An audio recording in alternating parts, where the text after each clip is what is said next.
There is a particular smell to a carpenter's workshop in November. Sawdust gone cold, linseed oil worked into the grain of the workbench over many years, the faint memory of fires that heated the space through long winters and have not yet been lit again for the season coming. I have spent most of my life inside that smell. It suits me. A man settles into his surroundings the way wood settles into a joint, slowly, under pressure, until the fit is so close that separating the two would damage both. My nephew Daniel came to see me on a Thursday afternoon in November of 1921. He had recently purchased a quarter section of land in Harlan County, Nebraska, about 40 miles from where I had spent the better part of my working life, and he wanted to know what I knew about building through a Nebraska winter. He was 24 years old. He had good hands and a reasonable head, and he was smart enough to ask questions before he made mistakes rather than after, which put him ahead of most men I have known. We talked for a while about foundation depth and the direction to face a door and how to think about a root cellar. Then he mentioned, in the easy way a young man mentions things he does not yet understand the weight of, that the old Voss place near Willow Creek had been torn down that spring. The family had wanted to build something larger, modern frame construction. He had heard about it from the man who sold him the land. He said the demolition crew had found something unexpected when they pulled the structure apart. The inner walls, the original log cabin that had stood since 1881, were in nearly perfect condition. The logs showed no rot. The chinking had not cracked through. The corner notches were tight as the day they were cut. After 40 years of Nebraska weather, after blizzards and heat and the particular cruelty of freeze and thaw repeated season after season, the walls inside that structure looked, by all accounts, as though they had been built the previous summer. Daniel mentioned this the way you mention an interesting piece of trivia, a curiosity. He moved on to ask me something about well placement. I set down my coffee cup. I did not speak for what I am told was nearly a full minute. Then I said, "Sit down. I want to tell you who built that, and why those walls looked the way they did, and what it cost the woman who built it to build it. I want to tell you before I am too old to tell it right, and before the people who remember it are all of them gone." He sat down. You need to understand what Harlan County was in the autumn of 1883, because it was not what it is now, and the difference matters to everything that follows. It was open prairie, first of all, grass and wind, and then more wind, and then the wind again. The Republican River ran through the southern part of the county, and there were cottonwoods along its banks, but away from the river there was almost nothing that you would call a tree. A man standing at the center of his claim could turn in a full circle and see to the edge of the world in every direction, and what he would see was grass bending in the wind, and the thin lines of his neighbor's fences, and in winter the white of snow that had no hills or forests to interrupt it between the Canadian border and the Oklahoma Territory. This is not a description meant to discourage. It was remarkable country in its way, but it meant something specific for the people who lived there, and what it meant, above all other practical considerations, was that firewood did not come easily. In the wooded territories, a man short on fuel could walk to the edge of his claim with an axe. In Nebraska, cordwood came up from the river bottoms by wagon, sometimes 40 or 50 miles, and it cost accordingly. The families who could not afford enough cordwood made up the difference with what we called prairie coal, dried buffalo dung collected in summer and stacked against the coming cold. It burned. I do not want to suggest it did not burn, but it burned shorter and lower than good dry wood, and on a night when the temperature dropped past 20 below, a stove fed on prairie coal required attention every 40 minutes, and even then the far corners of a cabin would frost over by morning. Firewood in Harlan County in 1883 was not a comfort. It was a calculation. Every cord that came in by wagon was weighed against everything else a family needed: seed, salt, medicine, the nails to repair what the last winter had broken. There was no surplus. There was never surplus. A family that burned through its supply before March was not embarrassed. It was in danger. This is the ground on which everything I am about to tell you occurred. Keep it in mind. Marta Voss had been on her claim for 2 years when the autumn of 1883 arrived. She was 38 years old. She had come from Schleswig-Holstein, in the northern part of Germany near the Danish border, country that is flat in its own way, open to its own hard weather, and not entirely unlike the Nebraska prairie if you remove the grass and replace it with coastal heath. She had come with her husband Heinrich in the spring of 1881, drawn by the same promises that had drawn thousands of German families to the Nebraska territory in those years: land, permanence, the possibility of something built that would last. Heinrich Voss was a good man by all accounts and a willing worker, and he died in the spring of 1882 from a lung infection that had started as a winter cough and declined over 2 months into something that no amount of willing or working could address. He was 41. He left Marta with 2 children, Elsa, who was 10 years old, and Carl, who was 7, and a homestead claim that was legally hers under the Homestead Act, and a cabin that needed a new roof on the east corner, and a firewood situation that, in retrospect, none of them had understood well enough. She did not leave. I want to be clear about this because some people assumed she would and were surprised when she didn't, and their surprise says more about their assumptions than it does about Marta Voss. She stayed.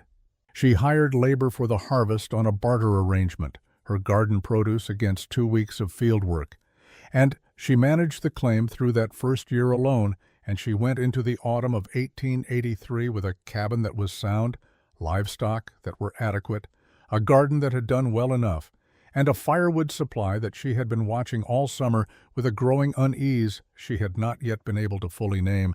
It was the wood. It was not drying the way it should. She had bought 2 cords of cottonwood in June, split and delivered, and stacked it against the north wall of the cabin under a lean-to of old lumber and tarpaulin. By October, she could press her palm against the cut face of a split log and feel the coolness of moisture still held inside. It had been 4 months, Nebraska summer. The wood should have been well along toward seasoned by then, and it was not. She stood at that wood pile on a morning in early October, pressing her hand against log after log, and she thought about the winter that had taken her husband, the smoke in the cabin on the worst nights, the fire she had fed every 20 minutes, and that had given back, for all that effort, a heat that never quite reached the corners of the room. She had thought in those months that this was simply what Nebraska winter was, that the cold was of a kind that no fire could adequately answer. She had not thought to wonder whether the fire itself was the problem. She pulled a split piece from the stack and turned it in her hands. It was heavier than it should have been. Standing there, she thought of her father. Wilhelm Schreiber had been a Kellerbauer, a builder of underground storage cellars in the Schleswig-Holstein tradition. He built them for vineyards, for butchers, for families with enough produce to require a place where winter could not reach. He was a precise and quiet man who spoke most clearly when he was showing someone how something worked, and his preferred student, from the time she was old enough to carry a lamp without dropping it, had been his daughter Marta. She was perhaps 10 years old the first time he took her into a finished vault.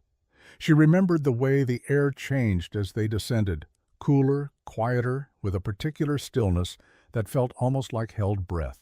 The walls were double-layered stone with a gap between them, and her father placed her small hand against the inner wall and told her to feel the difference from the outer surface.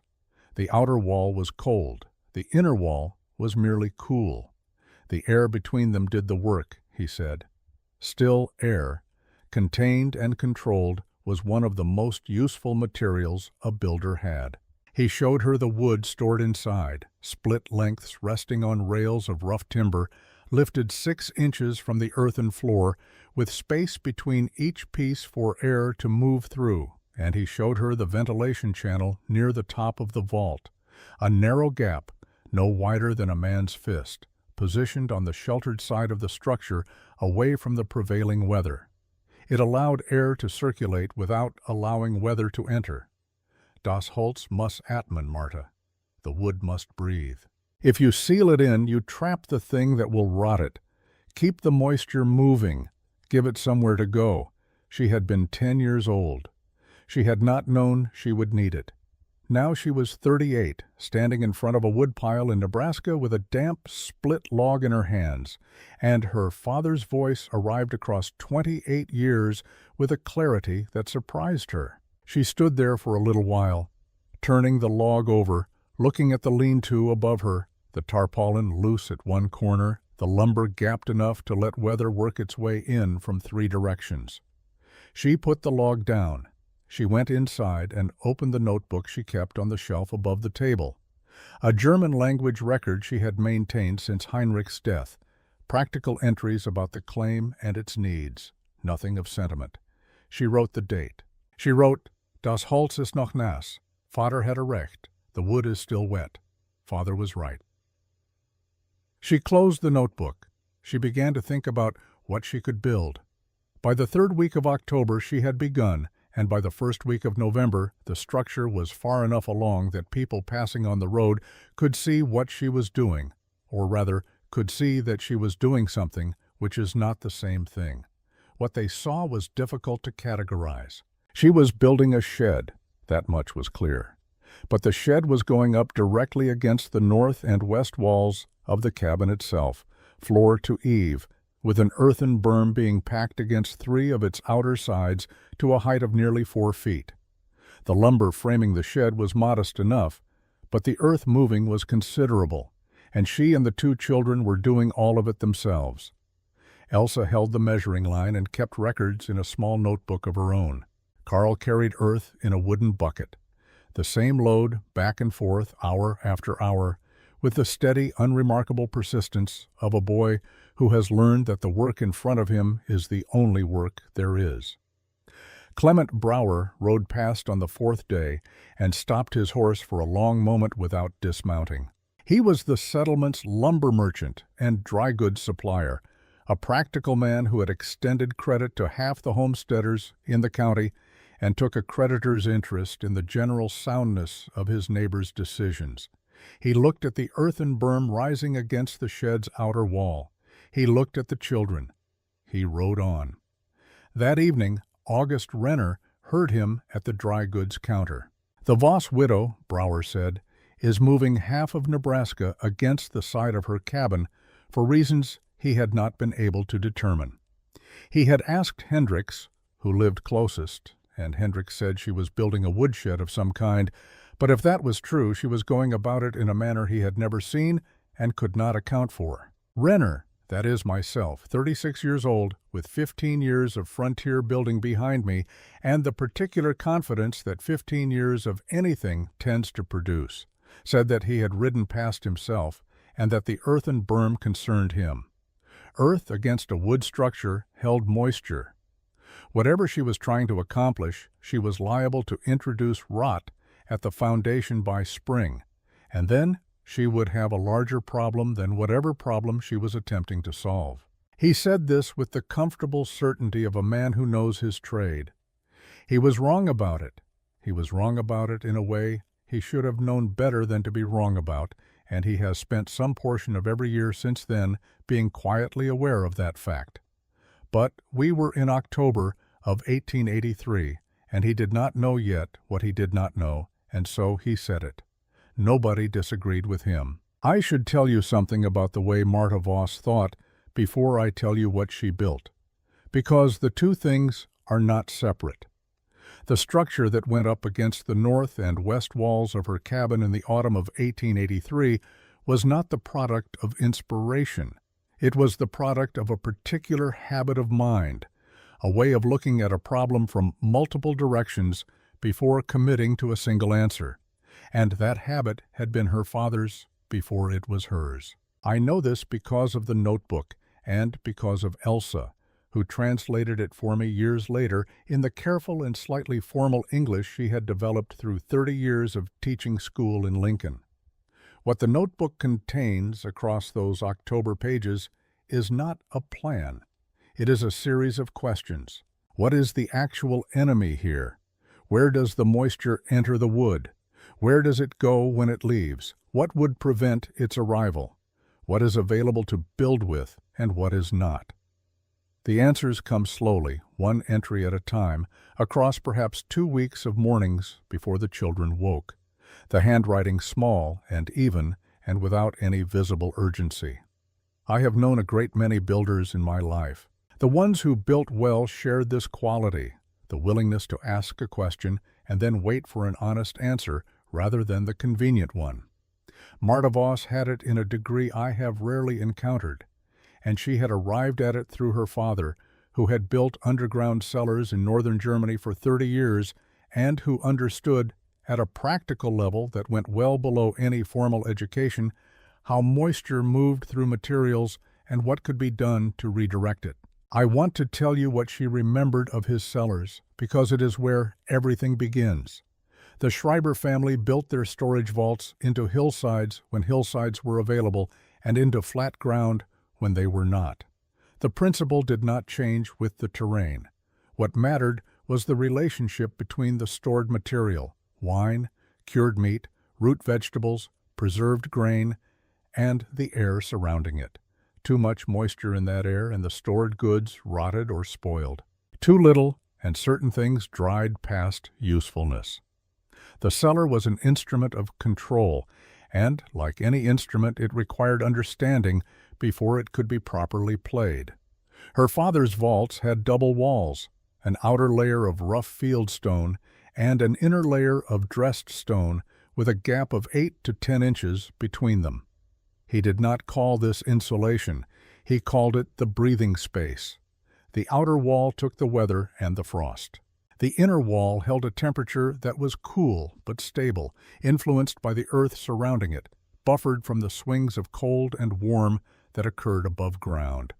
The air in the gap between them moved slightly, always, drawn by the small difference in temperature between inside and outside, rising toward the ventilation channel cut near the vault ceiling and replaced by air drawn in through a lower channel near the floor, not a draft, barely a movement, but continuous and in its continuity effective. Wood stored in these vaults on raised timber rails, never touching the ground, always with space between each piece, dried steadily through winter and emerged in spring lighter and more combustible than wood stored above ground under the best available cover. Her father had explained this to her not once but many times in many different ways, until she understood not just the practice but the reason behind it. He was that kind of teacher. He did not want her to remember the rule.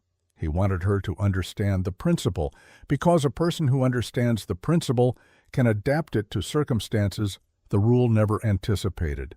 She was standing in front of her Nebraska woodpile in October 1883, palm against a damp cottonwood log, and she was 38 years old, and it had been 23 years since she had last stood in one of her father's cellars. But the principle was there. It had always been there. She had simply not, until this moment, found herself in circumstances that required it. The circumstances now required it. The problem she was working with was not identical to her father's, and she knew better than to pretend otherwise. He had built in stone into hillsides in a climate moderated by the North Sea. She had lumber, not abundant, not cheap, but available, and flat Nebraska prairie and a cold that came from the north without impediment across 500 miles of open ground. She had 2 children and no hired help, and a financial situation that left no room for materials wasted on a design that failed. What she had, that her father had not needed to consider, was earth. Free earth directly underfoot, in quantities that required only labor to move. And labor, within the limits of what she and Elsa and Carl could provide, was the one thing she had without cost. The entries in her notebook from the second week of October work through this slowly. She is not designing a cellar, she is asking what a cellar does, and then asking which of those functions she can replicate with what is in front of her. The vault walls her father built were stone. She has no stone. But stone's virtue is mass and density, and earth, packed firmly, has mass and density sufficient to slow the movement of cold. 4 feet of packed earth against an outer shed wall would do what 6 inches of stone could not quite accomplish alone.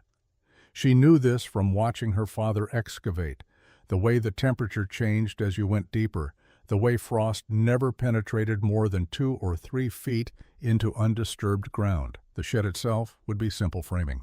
Boards enough to keep weather off, not tight. She noted this specifically, underlined it once, not tight. A tight shed trapped moisture inside. What she was building required the opposite of tight. It required a controlled path for air to enter and exit, slow enough to carry moisture out without inviting weather in. Her father's ventilation channel, translated from cut stone to a gap at the shed's roofline, positioned on the south side of the structure, away from the north wind, sheltered from the snow that came driving in from that direction in any serious storm.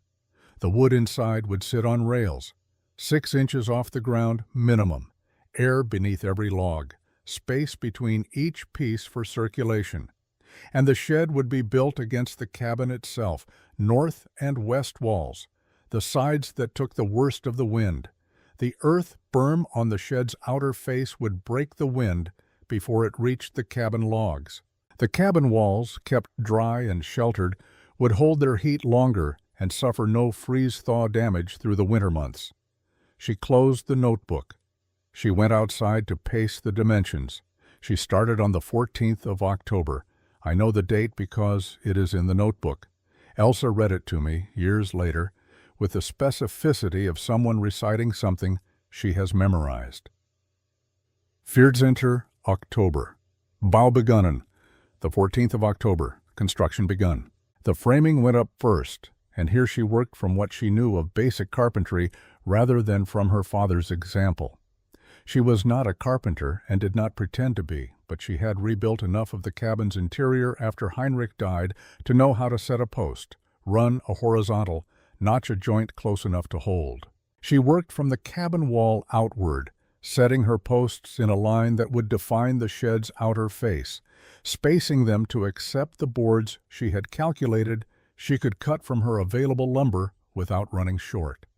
Elsa held the measuring line and called the numbers and wrote them in her own notebook, a smaller book purchased at the dry goods store with a cardboard cover.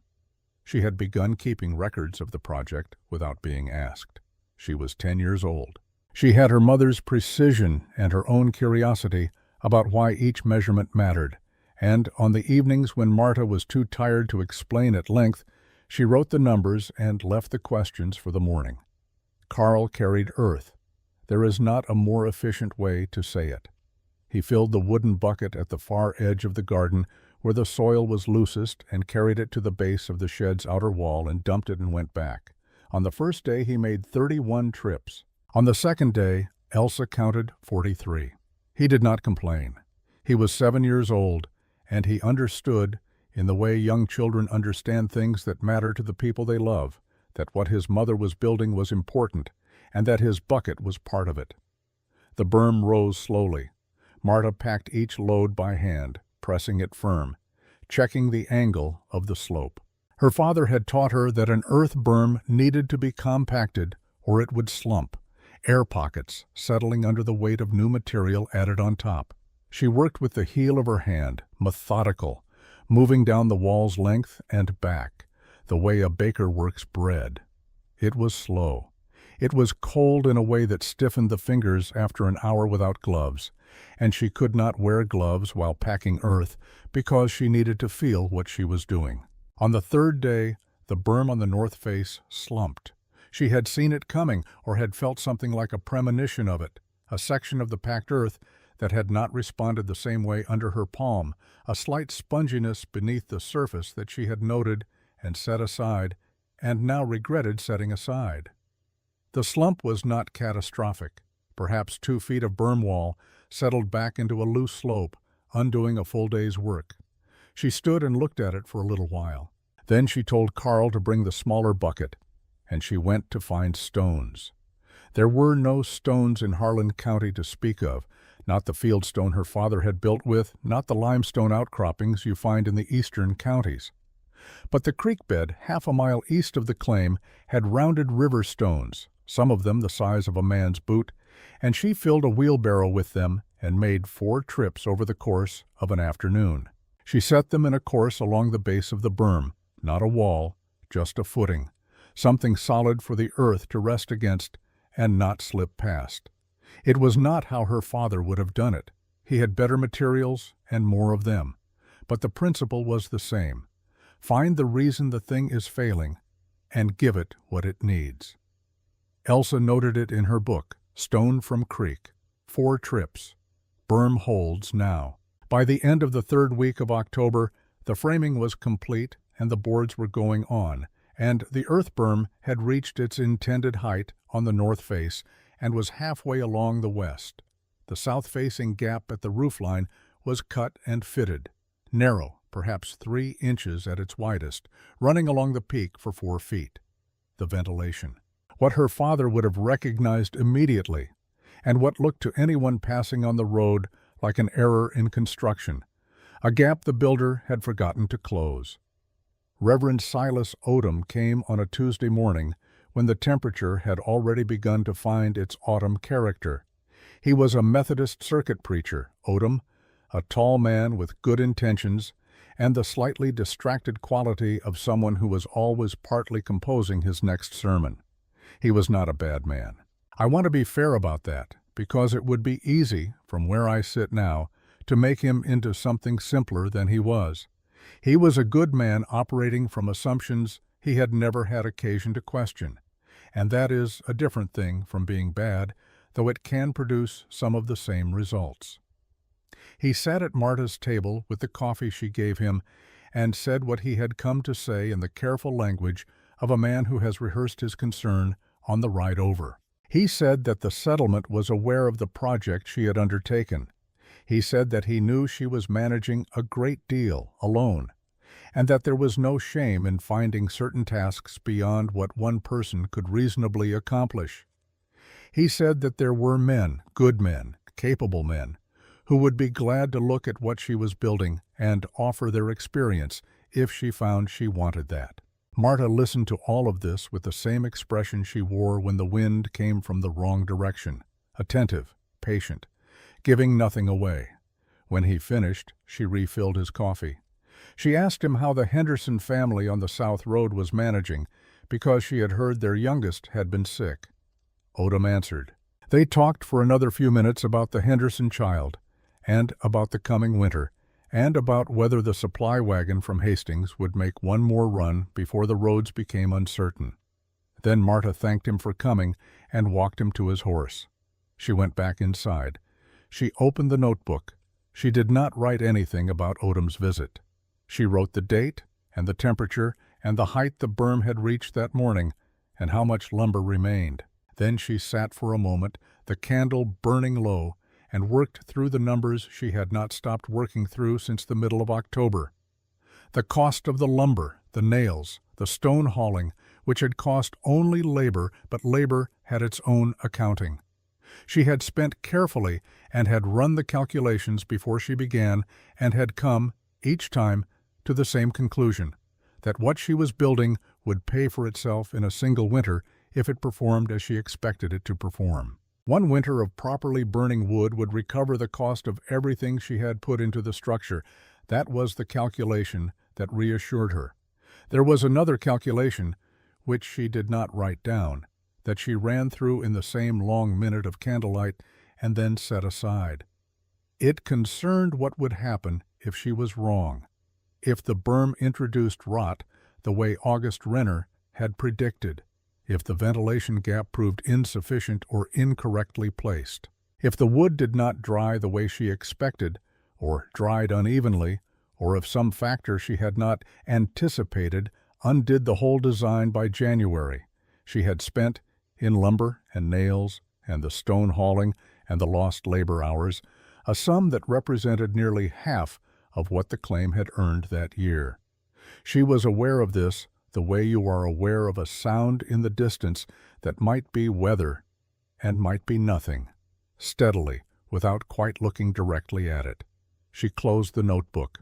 She blew out the candle. In the other room she could hear Carl's breathing and Elsa turning in her sleep.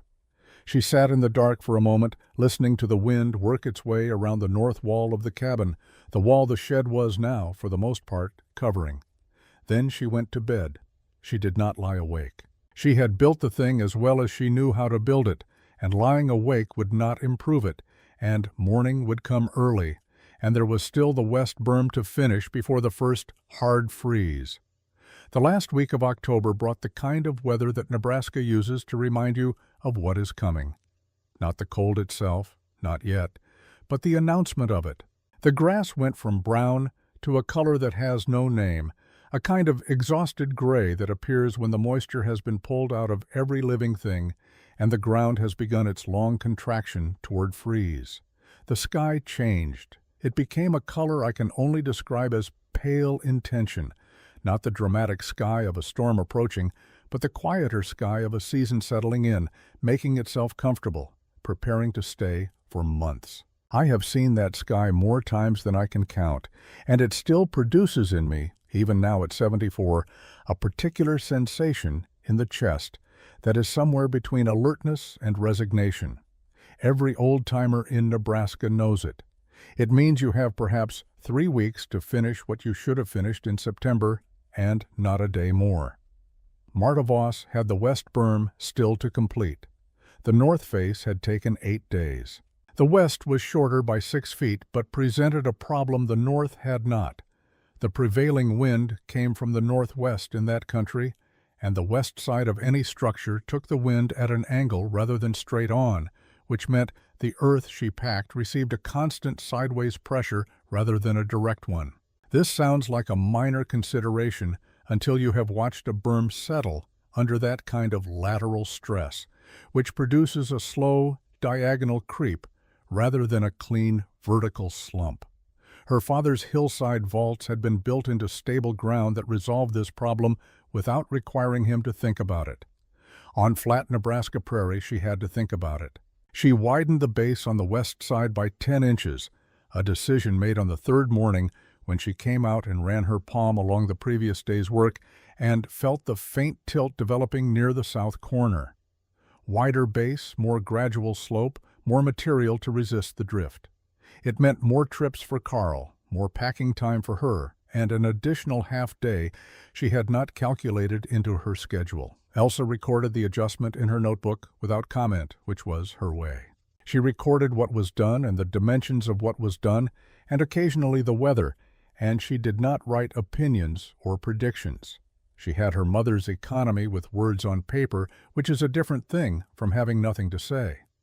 I know because I asked her, years later, what she had thought when the west berm began to show that tilt.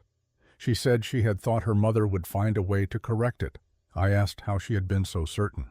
She thought for a moment and said, because she always looked at the problem for a long time before she did anything, and by the time she moved, she had already worked out what the problem needed.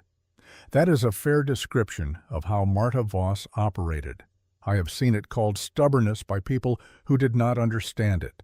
It was not stubbornness. Stubbornness is resistance.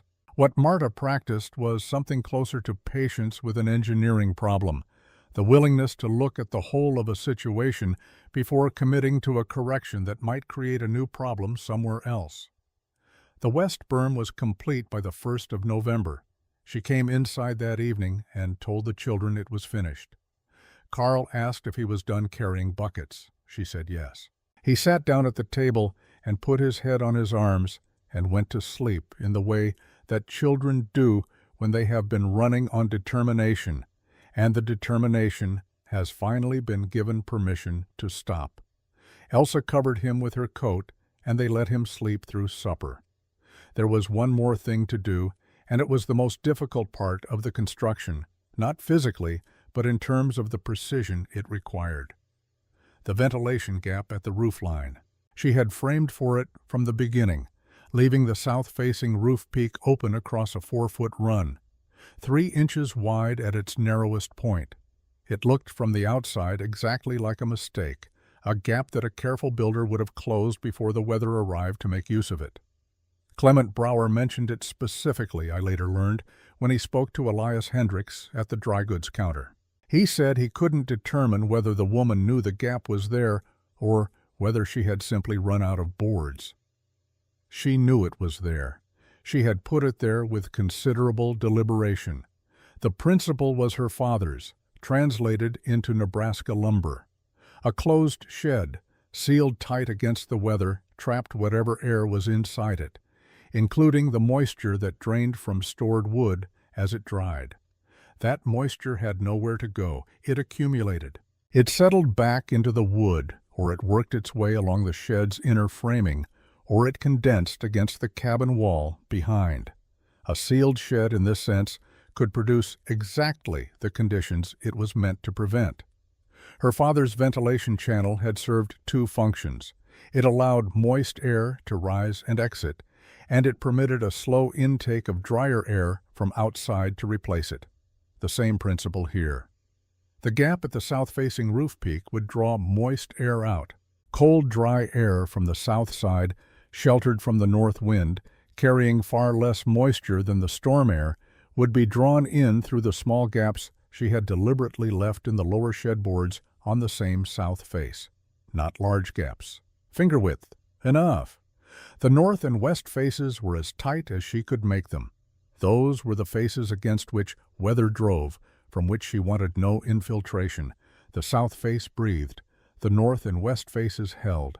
Between these two conditions, the air inside the shed would move slowly and continuously, carrying moisture away from the stored wood and out through the roofline gap, driven by nothing more than the natural tendency of warm, moist air to rise and the small temperature differential between inside and outside.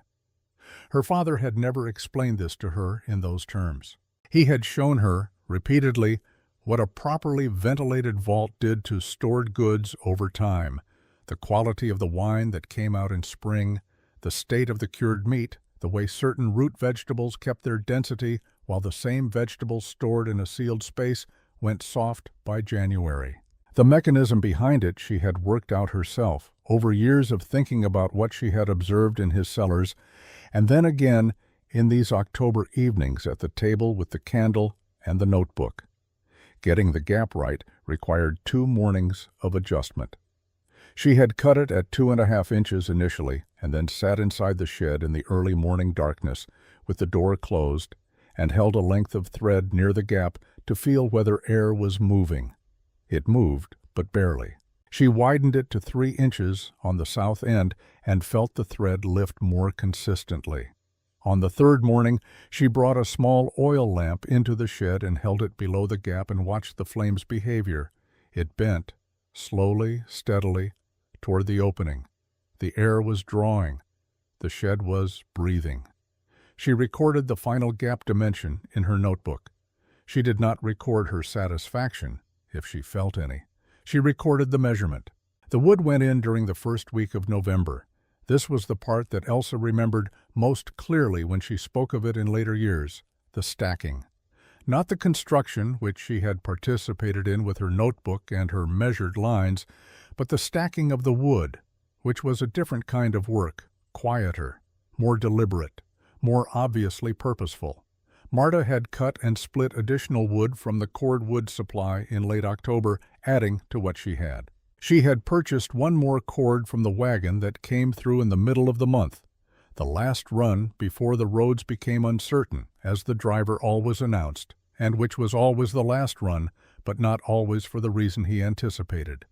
She spent money she had intended for spring seed and balanced this in the notebook against her projected fuel savings and concluded it was correct. The rails inside the shed were 4-inch poles laid horizontal between the vertical posts, sitting a half-foot off the earthen floor. She had stripped the bark from them, bark held moisture against the wood above it, and spaced them 16 inches apart, close enough to support split lengths without gaps, far enough apart to allow air movement beneath. The shed was not large. It held what it needed to hold. Every square foot of it was occupied by wood, stacked with attention to the space between each piece. not packed tight, as she had seen in other settlers' lean-tos, but open enough that a hand passed between the stacked lengths would feel air moving through. Carl helped carry the split wood in from the outdoor pile, and Marta stacked it herself. Elsa watched, and then began stacking an adjacent section, checking her spacing against her mother's by eye, adjusting a piece here and there until they matched. Neither of them said much. The shed smelled of fresh-cut cottonwood and cold earth, and the particular dry quality of air that was already, in those first days of November, beginning its work on the stored wood. When it was finished, Marta stood at the shed's entrance and looked at it for a moment. Then she went inside and wrote in the notebook, Holz eingelagert, Belüftung funktioniert, Wharton, wood stored, ventilation working, wait. November settled over Harlan County the way it always did, not with drama but with persistence. The temperature dropped to 12 below zero on the 6th and did not return to zero for 11 consecutive days. This was not a storm. There was no event to name, no single night of exceptional violence. The cold simply arrived, arranged itself into the country, and declined to leave. Across the settlement, fireplaces and cast iron stoves began working harder than they had been asked to work in October, and firewood began going faster than November required. This was the fundamental problem that most families did not understand because they had not had cause to think about it carefully. Wet wood does not deliver what wood is supposed to deliver. When you throw a damp split log onto a fire, a significant portion of the fire's energy goes immediately toward driving the moisture out of the wood before the wood itself can begin to combust.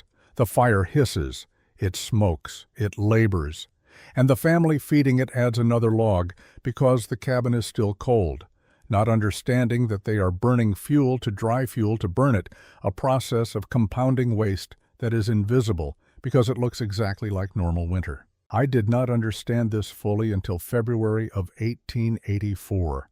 I want to be honest about that. I was burning through my own supply faster than I had expected, and I attributed it to the severity of the cold, which was genuinely severe. The idea that my firewood itself was the problem did not occur to me. I had stacked it under a lean-to on the east side of my house, sheltered from the worst of the weather, and I considered it adequately stored. Most men in the settlement had done the same, or something similar, and we all held the same opinion of our own arrangements. Meanwhile, on the days when the wind permitted walking, I sometimes rode past the Voss-claim and saw from the road the structure that Marta had built. In November it had acquired a settled look.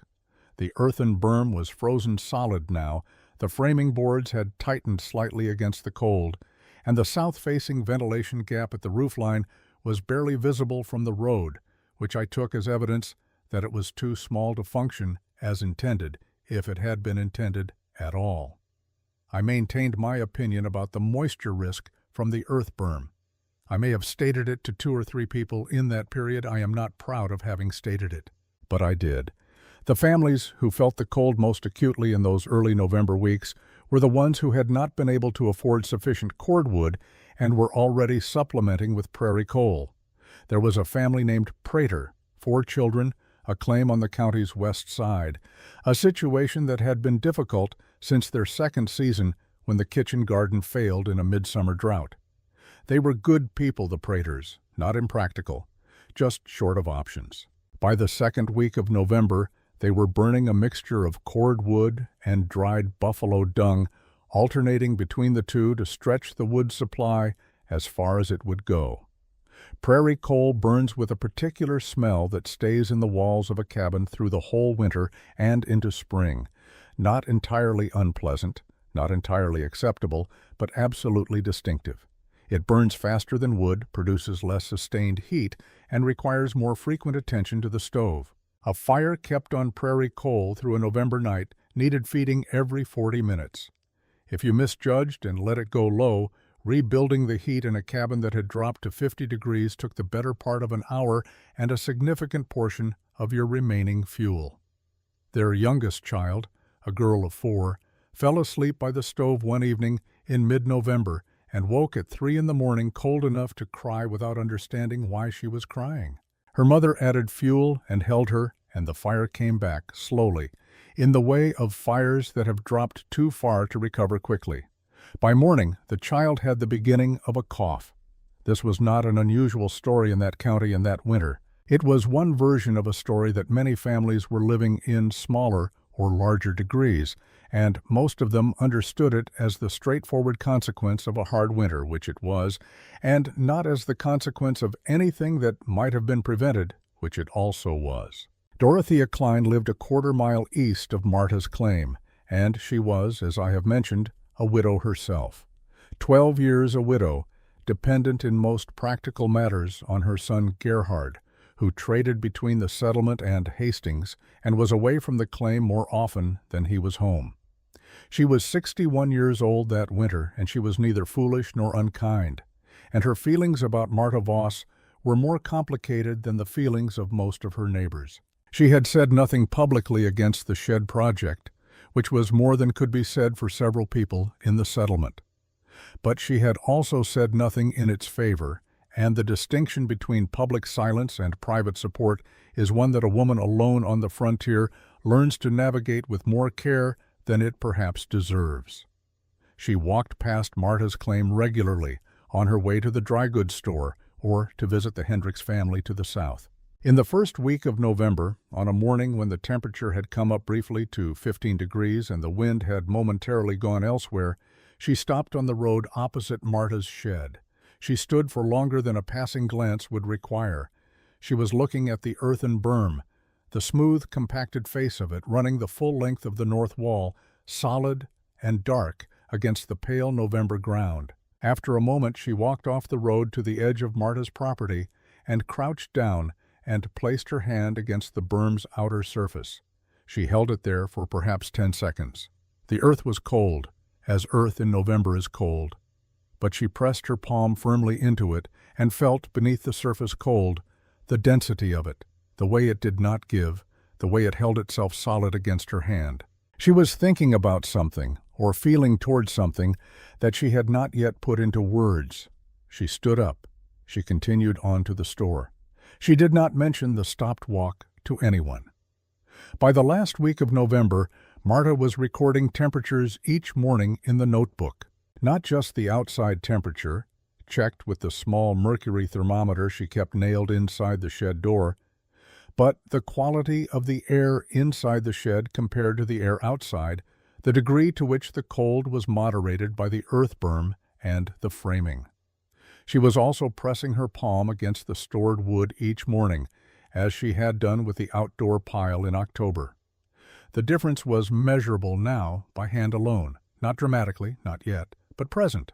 The wood inside the shed felt lighter than wood from the same delivery stored outside under the neighbor's lean-to, which she had checked one morning when she passed Dorothea's property with a purpose she had not announced to anyone. She had pressed her hand to Dorothea's topmost logs for a moment and then continued walking. She wrote nothing in the notebook about this comparison. It was information, not yet proof, and she had her father's discipline about the distinction between the two. Information was what you observed. Proof was what you could demonstrate without ambiguity. The winter would provide the one or the other, and arguing about it in advance was a use of time she could not afford. The cold that was coming would not be argued with regardless. By December, the thermometer at the Willow Creek dry goods store had recorded 3 consecutive nights below 20 below zero, and the county's oldest residents had begun saying things quietly to one another that they did not say loudly, because saying them loudly served no one. They said, "This one intends to stay." They said, "Start counting your wood more carefully than you have been." They said, "It isn't done with us yet." They were correct. The 14th of January, 1884, began without wind. In Nebraska winter, the absence of wind is not a comfort. It is a warning. The wind is what you know, what you have learned to read and prepare for and lean against. When it stops, the experienced settler looks at the sky and feels something change in the back of the throat. A tightening, a recognition. The cold that comes without wind is a different kind of cold. It has no sound. It simply descends, and it is often the worst kind there is. By midnight, the thermometer at Willow Creek recorded 38 degrees below zero. I know this because I checked it myself at 11:30, unable to sleep, and then again at first light, and the mercury had not moved between the two readings. It was the coldest night in the memory of anyone then living in Harlan County, Nebraska, and it arrived without ceremony, without storm, in the absolute stillness of a January dark that seemed to have weight to it, a physical pressure, as though the cold itself had mass and was pressing down on everything beneath it.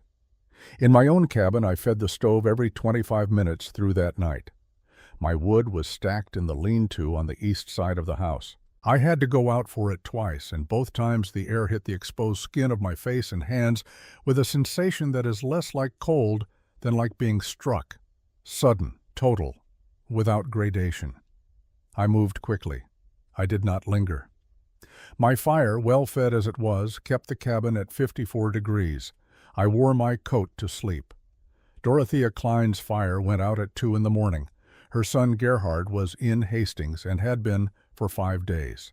She was alone, as she was alone often enough that winter, and her firewood, stored in the open lean-to on the north side of her cabin, directly in the path of the weather that had been working on it since October, was nearly gone, and what remained was frozen through.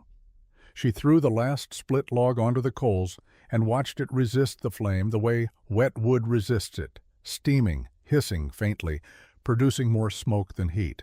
The fire worked at it, and the log gave back almost nothing. She added the second to last piece, then the last. The cabin temperature was 44 degrees by her estimation. The corners had been frosting since midnight.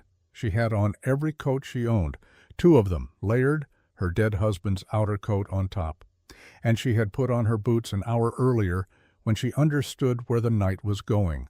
She burned a wooden chair, then a small shelf that had held her good dishes. She did this methodically, without panic, the way a person does a thing they have already decided on.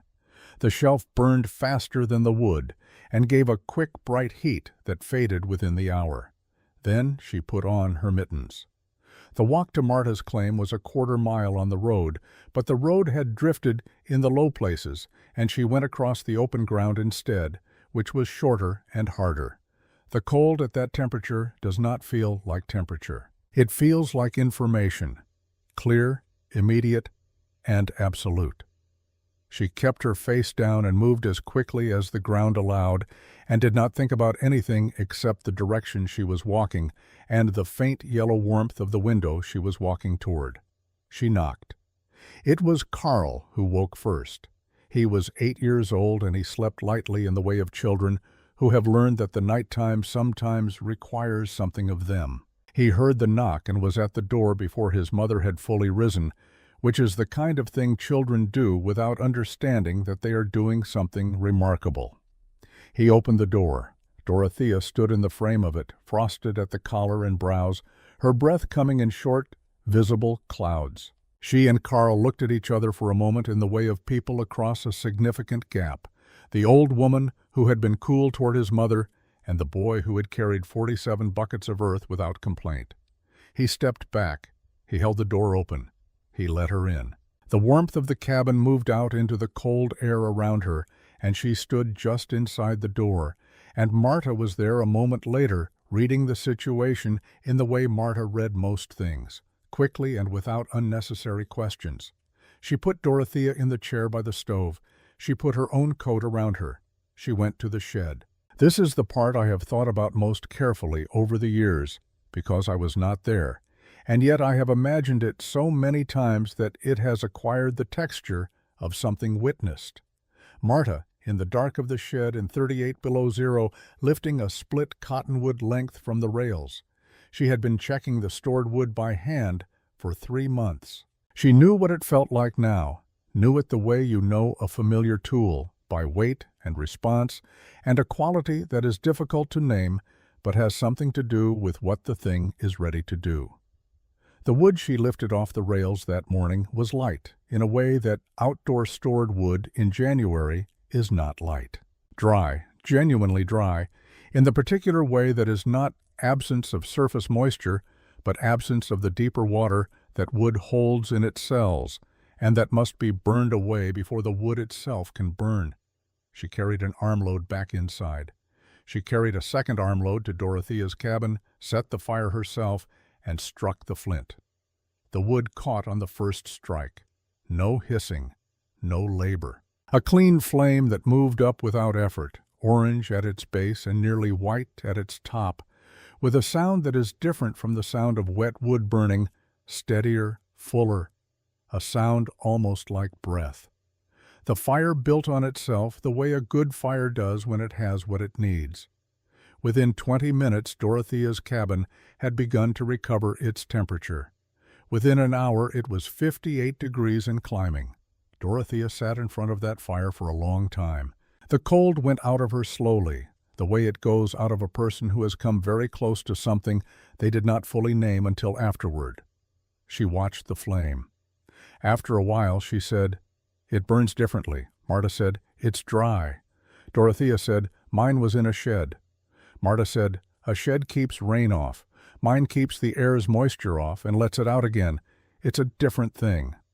Dorothea sat with this. She was 61 years old, and she had been on the Nebraska prairie for 14 years, and she had stored firewood in a lean-to every one of those years the same way everyone else did, and it had never occurred to her, or to anyone she knew, to consider that the method itself was the problem. She did not say this. She looked at the flame, which was a different color from what she was used to, cleaner, less yellow, more honest somehow, and she understood, in the way of someone encountering a thing they should have known but didn't, that something had shifted permanently in what she understood about surviving a Nebraska winter. She stayed until morning. She kept the agreement Marta asked her to keep for 11 days. On the 12th day she told her son, who had returned from Hastings, and found her in better condition than he had expected. Gerhard was a practical young man, and he asked practical questions. How cold did the cabin get? What did she burn at the end? How did she get the fire going again in the morning? She answered everything, and then she said, "Go look at what the Voss woman built against the north side of her cabin. Go look at how she stores her wood." He went that afternoon. He stood outside the shed for a while, studying the berm and the framing and the roofline gap, and then he came home and said nothing for the rest of the evening, which meant he was still thinking. I went to see it myself in late January. I did not announce this to anyone. I rode out on a Tuesday morning when the temperature had come up to 5 above zero, which felt, after the weeks we had endured, almost mild, and I tied my horse at Marta's fence and walked up to the shed and stood in front of it. Marta came out of the cabin and watched me look at it for a moment, and then came and stood beside me. She did not offer explanation. She understood, I think she had understood this from the beginning, that I was not a man who would receive explanation well from a source he had dismissed, and that the only thing that would reach me was the structure itself, which could not be argued with and had not been attempting to argue with anyone. I walked around it. I crouched and looked at the base of the berm.